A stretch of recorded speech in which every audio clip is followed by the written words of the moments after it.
I have never met a brand new realtor who did not want to build a successful career. Their hopes and dreams are real, so why is the fallout in this business so horrific? Each went through the pre-licensing course of their state or province. In BC, they endure a 3-hour exam and enter the post-licensing modules upon achieving the required passing grade.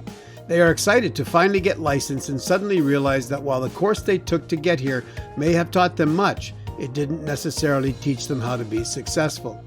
Many then flounder as they encounter an overwhelming learning curve that never seems to end. In this post, we're going to take a look at 5 key areas of knowledge that you must master to achieve the success that you want. First, it's important to know your why. Simon Sinek wrote the best-selling book, Start With Why. In it, he says people don't buy what you do, they buy why you do it. Among other things, knowing your why accomplishes 2 things. First, it attracts the right type of client to your business. Second, it provides you with a reason to push through the hard stuff. So let's take a moment on this second point. Having decided to start a real estate career, or really any decision to start something, is the beginning of a change in your life. Often the beginning phase is exciting because everything is new and you're learning, but then you come to what is sometimes referred to as the messy middle. In the messy middle, you will feel frustrated because the results may not be what you thought they were going to be. Maybe you made a mistake by starting in the first place, and maybe this isn't so exciting. It's easy to get down either emotionally, physically, psychologically, and if you stay there, you will likely burn out and become one of the many that say, I tried real estate, but it wasn't right for me. Knowing your why will help you to push through the crap and persevere to success. Next, you will need to know your who. Most of us start our real estate career willing to take on anyone as a client. If they breathe and ask a real estate question, there is just a chance that they might buy a house. I've been there and I've done that too, but the reality is that the more focused you are on a particular niche, the more success you will have. Sooner or later, we need to conclude that we can't be everything to everybody. It is another way of saying, know your who. A friend of mine, John Morrison, wrote a book called Now Start With Who. It is a guide to connecting with your ideal customer, and you can watch his TED Talk by checking out the link in this post. In the book, John says, every business has a who. Your who's are the people that you love to help, that you're good at helping, and they are the people who are happy to pay you well for it. Others have called them your ideal client, customer avatar, or a whole host of other names that consultants have come up with over the years. What is important is to know who they are and how to reach them. Third, it's critical to know your market. If the past several years have shown us anything, it has shown us the real estate market can be volatile and unpredictable. Knowing your specific marketplace is critical in providing your clients with information and on the conditions relevant to their needs so that they can make an informed decision. Your market knowledge will also elevate you as an expert in your field. Knowledge of property values as well as market trends are key factors to knowing the market.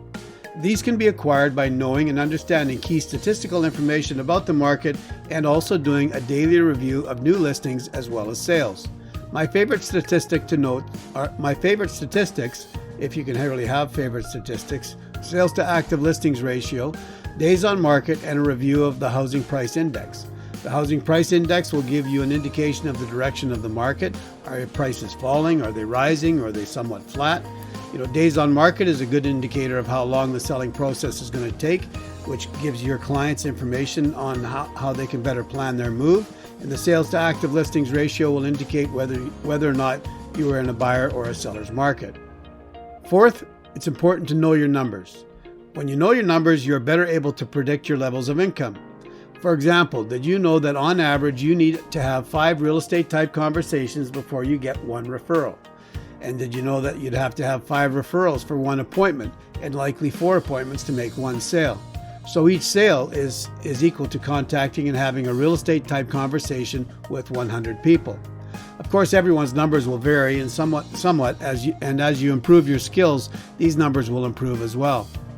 The key is to have systems to track the numbers and your success rates. Knowing them helps you to develop a sustainable and predictable business. If your goal is to do a minimum of 2 transactions per month, then using the above numbers tells us that you will have to have contacted 200 persons. If there are 20 working days in a month, then 10 people per day.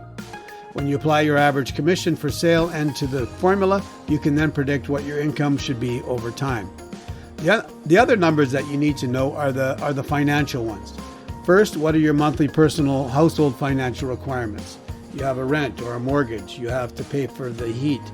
You have to pay for light and groceries. I don't know about you, but I developed a habit over the years of enjoying 3 square meals a day. Then you also need to know what your monthly business expenses will be. These can vary greatly depending on your situation, but they are also so important to know. Then fifth, we need to know our own personal style. Each one of us has our own unique personal style when you're buying, and we also have a unique personal style when we're selling. Do you know what your style is? Are you introverted or are you extroverted? Are you a get-it-done type of person or one who works better on a team? Knowing and understanding your personal style will help you in many ways, but 2 that come to mind are: first, it will help you identify the blind spots that keep you from closing some of your sales. Secondly, it's going to help you identify your client's personal style so that you can make adjustments and become a better communicator with them. So much of the home buying and selling process is about our communication. And when we are a student of human behavior, we improve our communication skills and recognize the opportunities we are presented with. Building a rock-solid real estate career is a process.